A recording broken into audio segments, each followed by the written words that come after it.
Welcome to Teams Transformed, the podcast for people who want to see real team transformation. For courageous coaches, curious leaders, and anyone passionate about unlocking the true power of teams. We're your hosts, Georgina and Allard. Here to journey with you through transformational insights on how to coach teams with presence, depth, and emergence. Let's explore not just the tools, but the art of transforming teams. In today's episode, we have the pleasure of hanging out with Emma Pugh, an experienced and a multilingual team coach based in Wales. Emma will share with us a few very relatable moments, I'm sure, for you, the listener. What I call an OMG moment, where something happens, the team coach is likely to freeze up and not know exactly where to go and what to do. We also talk about making the invisible visible in spite of the freezing moments, and the importance of our ability to stay in contact with and respond to the reality of what is. Please enjoy today's episode. Welcome, Emma. It's really wonderful to have you on the podcast show. Thank you for joining us. Oh, thanks, Georgina and Al. It's really great to see you both. I mean, it feels like a while, but it's probably only been a few days. Yeah, and we're going to be talking about moments of emergence. And I know we're not going to do a big CV intro. Just a few words about you, so people get a feel of you and the kind of work you do, Emma. What would you like to say? Yeah, of course. I'm glad you can avoid the huge, CV thing. Got quite a few years to go through otherwise. What would I say? I spent the first 15 years of my career working in procurement and supply chain. So kind of quite a commercial role, the real, what we're going to do? We've got £1 million gap in our budget. Yikes. And then I got asked to run some training, learning and development, moved into that, suddenly found a whole new world. And through that, inadvertently found myself coaching teams. And that was in about 2010, 2012. And then just ended up working more and more with teams, largely because I think that with the problems, the challenges we have in the world in business today, we need teams to solve them. We can't do it individually. So it really, pulls my heart. And so now I work very much in team coaching and running learning and development for teams.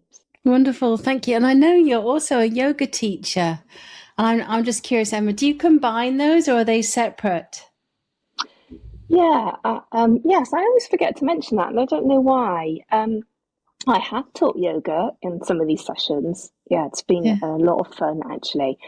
But obviously it's specifically the client demand. But I would say that yoga really, really helps me in my own work because it helps me stay present, stay grounded, stay calm in those moments when I'm feeling anything but. So I would say that it is an integral part for me.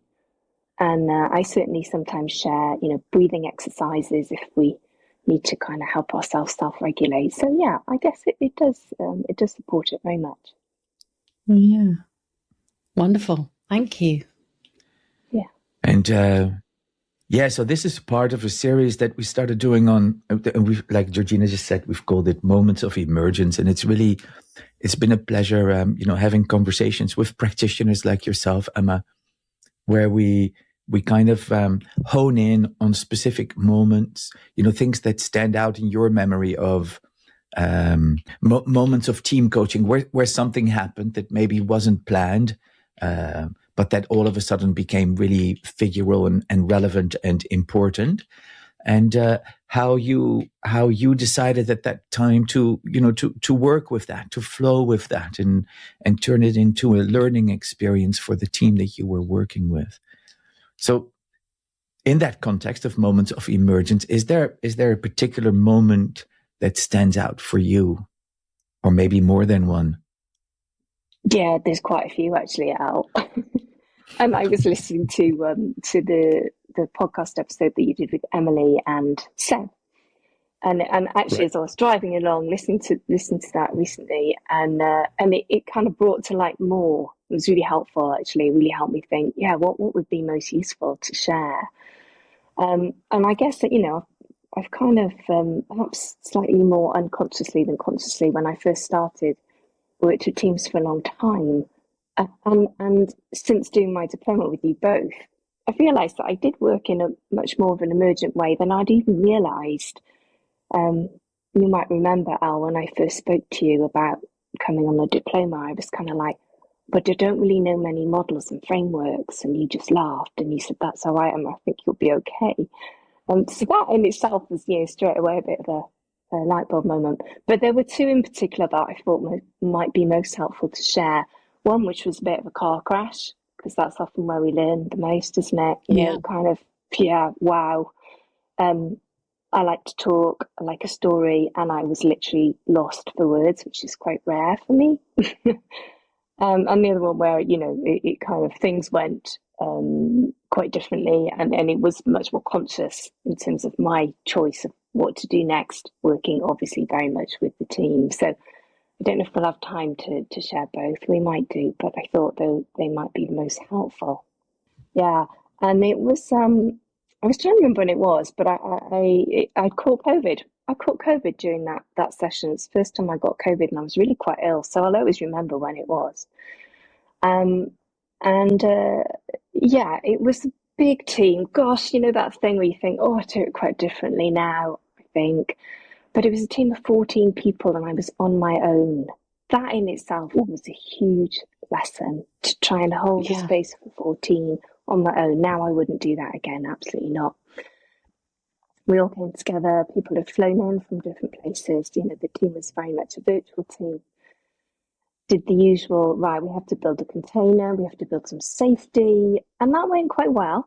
I was quite pleasantly surprised. I'm like, oh, this is going okay.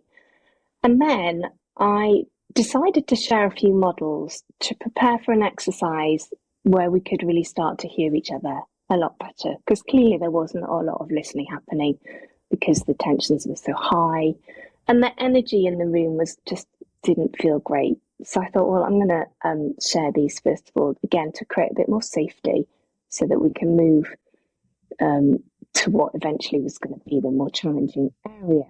So really lots of safety stuff. And the energy was tense, but it was better than when we first started. Anyway, after I'd shared the second model, the team leader piped up, oh, Emma, we all know what you're doing here. In this really loud, angry, aggressive voice. Loud. I was just kind of like taken aback. Oh, what do you mean you know what I'm doing? I'm not quite sure I know what you mean. And even talking about it now, I can feel my heart rate increase and my blood pressure rise. It really threw me because it was really aggressive. I've since learned that kind of aggression is quite a trigger for me, so that's a separate conversation. But I was so shocked, I think, at the anger, the aggression, that from that point on, I can't actually clearly articulate exactly what happened next, word for word, because I've shut it out. What I did do though was go really quiet because I literally didn't know what to say. And then all the kind of self-judgment of, oh, you should know how to deal with this, blah, blah, blah, came in. But what was fascinating and what has been a huge learning for me was what happened next. So there was this really deeply uncomfortable silence. And I can't remember what he responded with, but he did respond with something. Bit more silence, because then I didn't say anything. And then, after what felt like a long time, which was probably like 10 seconds or something, one of the team members, and none of them had spoken in the last 30 minutes, one of them then said, oh, he took a deep breath, and it was obviously quite a courageous thing for him to say. And he said, quite slowly, with a lot of impact, oh my word, you're just doing to Emma what you do to us all the time. You're putting her down in front of us. You're making her look stupid and small. You're silencing her. And it's what you do to all of us. You do it to me, and I've heard that you do it to everyone else. And it makes us feel unwanted, stupid, unheard. You don't listen. You just put us down time and time again. And I was like, wow, that must have taken a huge amount of courage. But of course, what happened? And I just stayed quiet. What happened was one or two other people then found their courage and started to say a little bit more. The pace had really changed. Their energy had changed. The pace had slowed down. There were some tears. And people were just really sat in shock. It was a real pivotal moment. And still I stayed quiet. I still hadn't found my words, but obviously it wasn't my space to speak. I needed to kind of find myself, reground myself to hold that space. And massive credit to the team leader. He listened. He didn't interrupt. And finally, he said something like, I think I was back in the room by this point. I obviously didn't physically leave the room, but you know what I mean. He said, you know what? You're right. And he had a bit of a wry smile on his face. And he said, I do that. And I think I realised that I get a bit of a kick from it. It makes me feel good. It was kind of like, wow, that's pretty significant. Also that he actually admitted that he got a kick from it. And again, more silence, really honest. Yeah. And I thought, wow, that's really significant, actually. And he said, and you actually all having the courage to share what you've shared, I realised that it's a bit rubbish, isn't it? It's not great, but it is me. And I do it. And I do it with a lot of people. So I will stop doing it. I'll really try to stop. But old habits die hard, so I need you to help me. And I'm asking you here and now, tell me when I'm doing it, call me out, and I'll do my best to change. Yeah. So that had been a really tense, 45 minutes. So we had a break, and you could feel people relax more.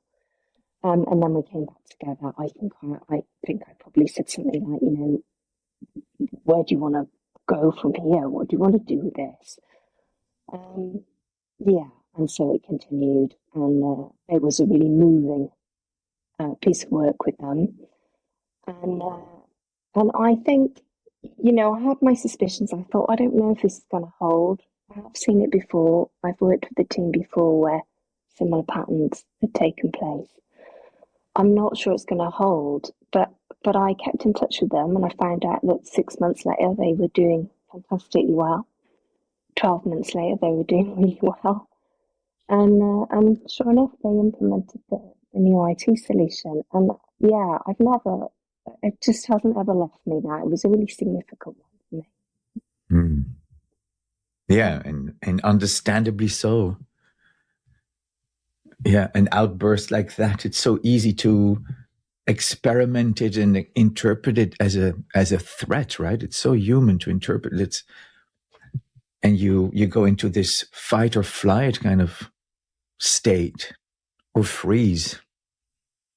Yeah, and definitely freeze. And I think it's really interesting because for me, admittedly, it was an unconscious freeze in the sense that I didn't know, I couldn't physically do anything else.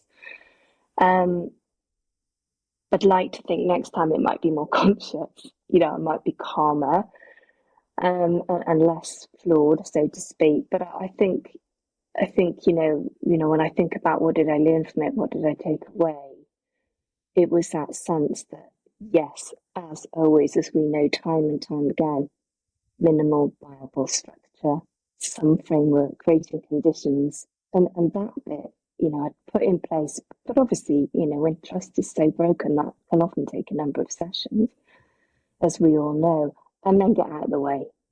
And I unconsciously got out of the way. I'd just like to think next time now with more experience and perhaps more, awareness of that, I would perhaps make it a more conscious choice. But we never know, because there's always going to be those moments, aren't there, where we, maybe get silenced, and those triggers are there because we're human beings, right? We all have triggers. I wonder in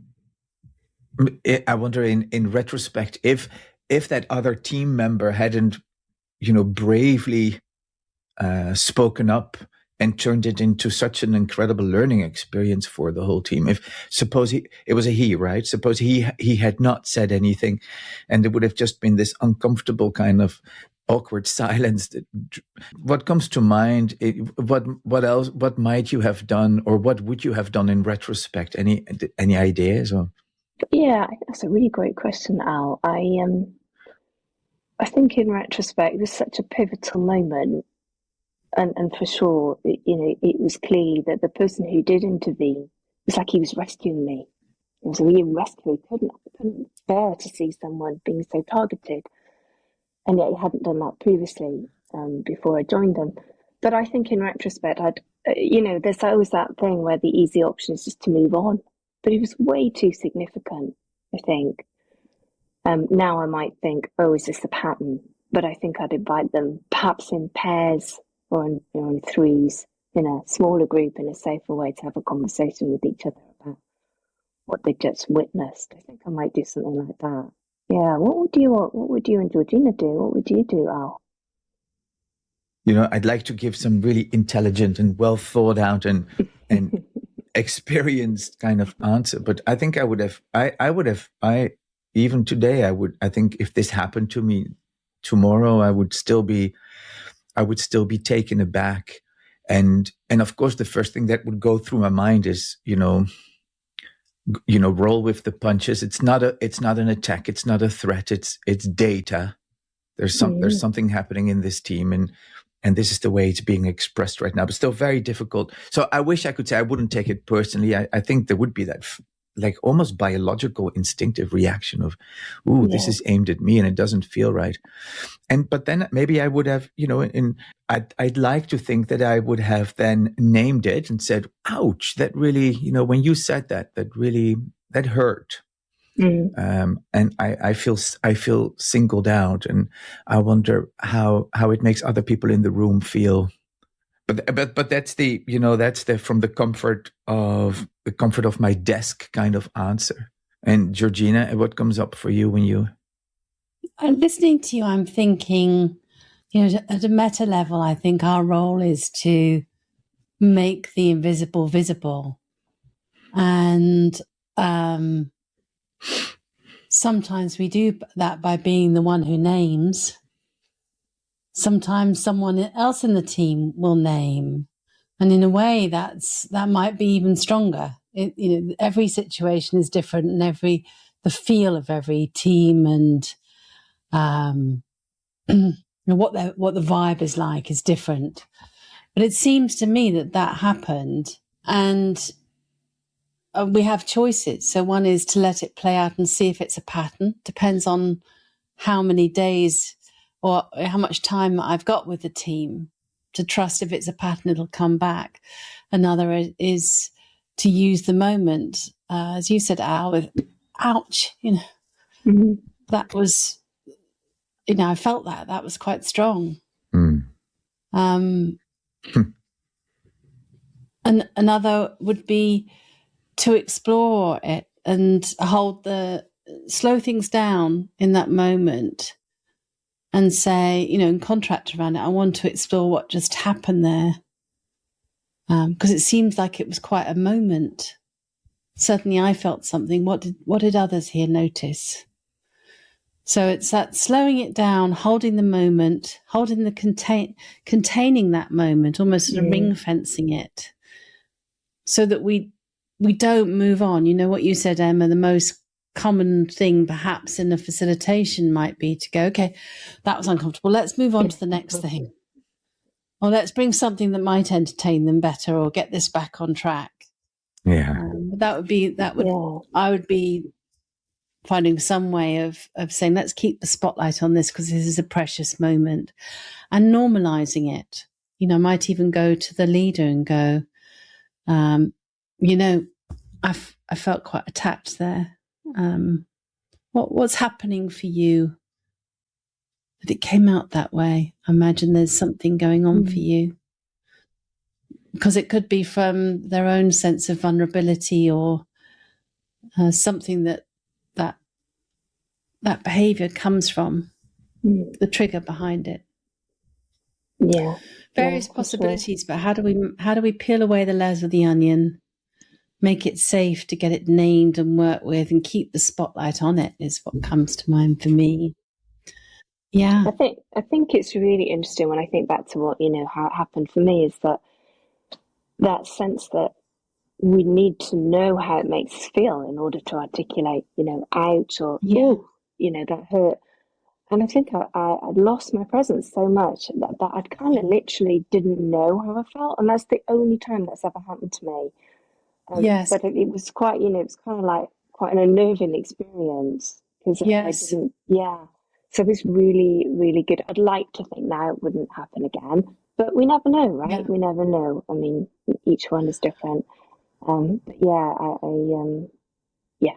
Anyway, If you see no. nature programs with, one animal hunting another, the one that's being hunted will sometimes give up running, won't they, and just freeze or surrender, and then they get eaten. And there's something happens in that complete numbing, or in a moment where they just seem unable to do anything. And all of us will be different in that moment. Somebody else might go into fight, mightn't they?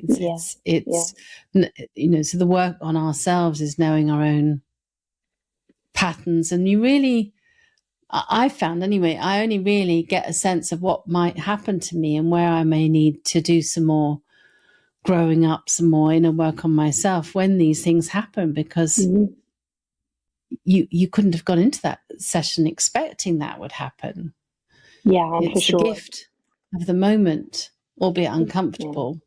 Yeah. And I think we've said time and time again, haven't we, as team coaches, that we have to keep doing that work on ourselves, I think. I mean, it's just so necessary. Yeah. Just discovered a part of me that can freeze under attack. Yeah. It's a wonderful inquiry and a place to start that healing work. It also, I think, it just underlines the importance of supervision in our line of work in general, but especially in if your work entails coaching teams of 14 people. Yeah, and because for sure, there's so much restorative work to be done around moments like that in supervision. Well, my other one, I don't know if we've got time, I'm looking at time, is a little bit more upbeat. Yeah, so this time I was on my own again, but the team was 7, which, was like a much more, a much more, I don't want to say manageable, it's not like we manage, do we? But a more appropriate size team for one coach, if I say that. And it was about our 3rd session together, but the team mix had changed. In that time, a couple of people left, a few people had joined. So for some, it was really the first, and therefore for the whole team, it was the first, right? And I was mid my diploma with you, and I'd seen an exercise at one of my peers. It was actually Michiel, and shared, and I thought, oh, I really like that. This could really help this team. Yay, exercise framework. And it was a self-reflection exercise, inviting them, first of all, individually, to take some time to consider how their own behaviours individually, their values, their beliefs, and their thoughts and feelings both help and limit them in the team. And then the intention was that they would share those with each other. So I set it up. Everyone seemed okay, happy. We all had a coffee break, and then they had some time to think about this and to make any notes. And so off I went to grab a coffee. Yeah, everything's fine. And we had done quite a bit of work on safety previously, and psychological safety, and starting to build trust. Quite a new team. Anyway, I came back, and 2 of the 7 pulled me aside and said, "We can't do it." And it's just a very strong body language. "Emma, we can't do it. We really, this is deeply uncomfortable for us. We're not comfortable doing it. Please don't make us do it." So I'm not going to make you do anything. I'm really not going to make you do anything at all. That is not my role. Lots of reassurance. Let's go back into the room together and let's just talk about it, which of course we did. But I was really taken aback. I was there thinking, this is quite a light touch compared to perhaps what we could have done. So back in the room, I just invited everyone to just share, what doing the preparation had been like for them. And of course, this came out. They had both found the courage to say, "Can't do it, too difficult to share, feel really uncomfortable, don't feel safe enough." What was really interesting is that they were met with the other kind of members in the team who said, "I just don't understand. This is really easy. I've got all mine ready to share. I was looking forward to sharing it. What's happening here? So we had this real, like, visible difference. Yeah. And I was thinking, what's going to really help them? And I thought we need an energy change. We can keep talking. And as you both know, I quite like doing sometimes some physical stuff. And I was reminded, Al, of the psychological safety continuum. So we all stood up, and of course I got them to stand on the imaginary line of psychological safety, 1 to 10, which immediately got a bit more energy, and used that as the opportunity to get them to talk about how safe they felt in the team, which they did. And there were some amazing light bulb moments. People particularly the two that had felt really uncomfortable sharing in the way that I'd proposed, it just came because they were stood up, and people were like, "Well, okay, you're there and I'm here. Help me understand that." And they just had conversation between them, and lots of really, really helpful stuff came out. Reasons why people stood where they were, light bulb moments for those who were stood 9 or 10, saying, "Oh, well, I don't understand. I just have this belief that everybody trusts everybody. I mean, I can't believe, why would you be there? I'm 10, like, I want you to be 10, on that continuum." So it was just a different way in, and I just really sensed that an energy change was needed. And again, I mean, I had the privilege of working with that team for quite a few more sessions. And they became a really strong team and became much more able themselves to, not have that pre-planned agenda, and would create the agenda in the room together. It was an absolute privilege. And I think, once again, it was that I could have ignored them saying we're not comfortable and just said, okay, we'll do something different. Well, let's just do another framework. Let's just do a different exercise where you're more comfortable. But there was the data, right? The data was they felt uncomfortable, others felt comfortable. There it was, right in the room. So, of course, from an emergent perspective, I needed to stay there because that's what emerged. That was my other one. It feels a bit lighter just sharing that. Yeah, my mind went back to what you said a little while ago, some minutes ago, Georgina, about part of our job, at least, being about making the invisible visible, right? And so there's this invisible kind of split in the team between some people feeling very, very comfortable and safe, and others absolutely resisting taking even a small risk, so to speak. I think, that lining people up on an imaginary scale from 1 to 10, and then unpacking that and having conversations and scaling questions around that, I think makes it really visible where the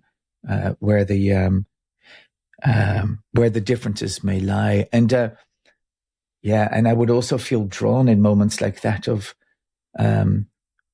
working at that level of the system, where we may have two people who feel very safe and two people who don't feel safe at all, and saying, well, why don't do a little bit of a fishbowl, take a bit of a fishbowl approach and say, why don't the two of you have a conversation about what makes you feel so safe here? And that also in the spirit of making the invisible visible, and helping the team become more aware of what's happening underneath the surface for them. Yeah, great ideas. And I was thinking, maybe the first story is about getting the unnamed nameable, the unspoken speakable, whether by the coach or by the system, by just creating and holding the container. The second one is getting the invisible visible and seen and work with. The lack of psychological safety, the difference in the team, getting that named and spoken. And what strikes me on both these stories is and in almost every team coaching situation, we have to some degree or a plan when we go in. Some coaches more than others, depending where we are on our developmental journey and our philosophy. And then there's the what is. And the what is what we need to privilege, what we encounter, what's happening, what surfaces, what the moment the system's telling us. And as coaches, how we respond to that matters. And we put so much energy into designing and preparing the agenda and the exercises, but many coaches put little effort or time perhaps into developing themselves and their responses to the unpredictable, to the what is. I think that's the learning for all of us, is developing range and being able to stay present and stay in contact and not shut down, not disappear or attack when the unexpected happens. Treat them as magic moments in a way. I love how you summarize that, Georgina. And there's a word that I really like, which I don't use very often, but it's the word protein. And it's not protein as in protein powder for bodybuilders, but, with EAN at the end, protein with EAN at the end. Oh. And it's this notion of something that's ever changing. It's protein, it's ever changing. And what another lovely way of thinking about the work that we do and the skill that we need to develop. It's this ability to respond, to stay in contact with and then respond to the protein what is. Oops. I've learned something new. Protein. This ever-shifting what is. It's always new. And so how do I stay with that? Yeah. I love that, Alan. Yeah, that's a new word for me too as well. Especially in the time when at the moment the other protein seems to be all the rage, right? But I think the thing for me about that, we're also always changing, aren't we? We know the client's always changing, and we know the environment, the system's always changing. Yeah. But that includes ourselves. And, if I think about the work I've done in the last 5 years on myself, and I hope it never ends, it's not always easy, is it? When I think about the work with Clarissa Wilson on shadow self, and then more recently, of course, with Peter Bluckett, and I think it's also that acceptance that we're always in different spaces and places, and how we are. That we have to include ourselves in that part of changing. Yeah, I love how you both summarised it as ever. Yeah. Well, Emma, it's been effortless and delicious chatting with you today. And thank you for bringing 2 very different experiences, but both with magic moments. One that was challenging for you to respond to, and one that was more effortless in a way for you to creatively respond to. And both of them offering immense value to the team in their lived experience. So I'm sure the listeners will really enjoy the stories that you've brought here today. Thank you. Thank you. Thank you, Lovely Emma. to see you both. Yeah, I really appreciate the opportunity, and I hope too that the listeners enjoy it. And as ever, just lovely to see you both. Yeah, better than a protein shake, Al. Not that I drink those, but you know what I mean. Brilliant. Thank you, Emma. Look forward to the next time. Oh, thanks both. Have a good rest of the day. Bye for now. Bye.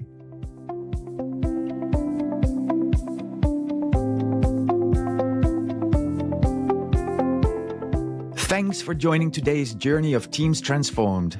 If this sparked a new insight or a deeper question, we invite you to sit with it, not to solve it, but to let it unfold. For resources, community, and reflection prompts, visit teamcoachingstudio.com. Until the next time, stay present, stay curious, and keep leaning into the art of emergence.